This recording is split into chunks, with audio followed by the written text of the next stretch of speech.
Naminara. Di kailanman na may tatanggi silang may mga matang lawi. Nakasusugat ang paningin ngunit kung pagmamasta ng mga paghakbang lumalakad na ang tahak ay pabangin. Silang mga narahuyo sa bituwi, naligaw sa gabay ng tala, lungay-ngay sa gapatakpalang na alak. Halos magkalat, mga basura ng sigmurat, lalamunan na isinuka. Nagawa pang sa lahat ay pangalandakan, sabay sa pananalasan ng nawawalang panlasa. Sino ang makapagsasabing may pag-asa? Kumalinis pa sa batay sa pagkakabasa, wala mang antipara, dilat ang pisikal ng mga mata. Ngunit daig pa rin ang kung sino pang dinabigyan ng mga paningin. Idinidigin palagian na umano ay mga tatalino, mga tenga ng kasalukuyan at tanging dinig ay komplemento mula sa mga narahuyo. Ngayon ang milaylay, makaukod sa lupa kinalaykay. Namilaylay, kung ano nga ba ang pakay? Silang bulag na sa estrella narahuyo. Namilaylay, kung ano nga ba ang pakay? Paro-paro na sa asinay narahuyo. Namilaylay, kung ano nga ba ang pakay? Mga parasito na sa organo ay narahuyo.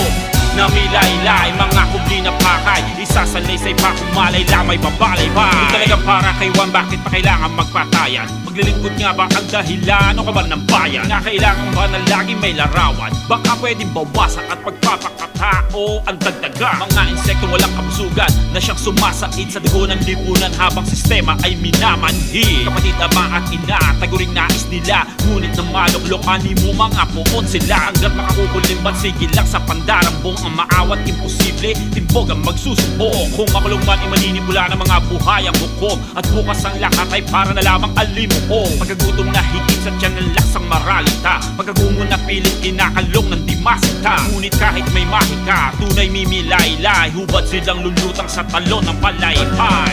Namilaylay, kung ano nga ba ang pakay? Silang bulag na sa estrella narahuyo. Namilaylay, kung ano nga ba ang pakay? Paro-paro na sa asinay narahuyo. Namilaylay, kung ano nga ba ang pakay? Mga parasito na sa organo ay narahuyo. Namilaylay, mga kubli na pakay, isasalaysay pa kung malay lamay babalaybay.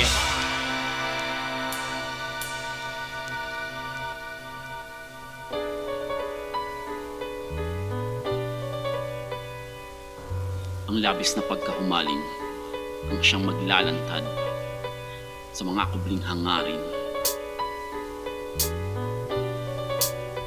Naminara.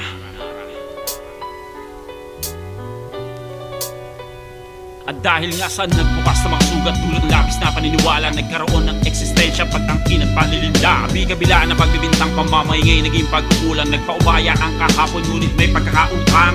Dirian na magulang sa magugulang, pistulang isang dula na parang dapat na mangyari, kulang na lang ay maging hula. Turo sa mga balay na naging gabay, kalimutan di ba dapat sa walang puntasyong pamantasan mas kilabutan? Kaya ka nagsulputan, parasitik kung dala ay sumpa, mga lintang nagdidikta, pagkalaso'y pinipinta. Kunwari sumisinta, ngunit dama ang ahika, umaawit ng pagsuyot, di ba kasi nga alika? Narahuyo noon pa lang, silang tigang sa pagpapakilala na makapangalap, makapaghanap ng mapapaniwala habang inangata hanggang sa mga lansay. Sablay sa pagsalaki na siyang gamay ng mga lantay. Namilaylay, kung ano nga ba ang pakay? Silang bulag na sa estrella narahuyo. Namilaylay, kung ano nga ba ang pakay? Paro-paro na sa asinay narahuyo.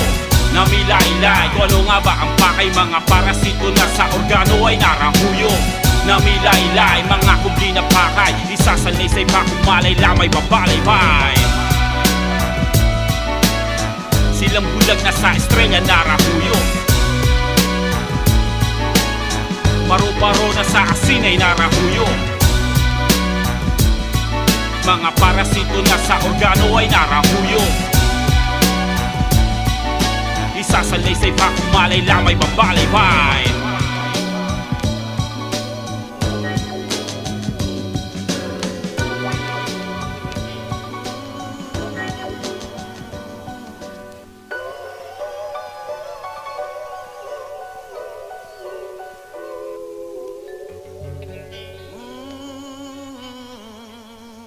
Let me hear you say it again.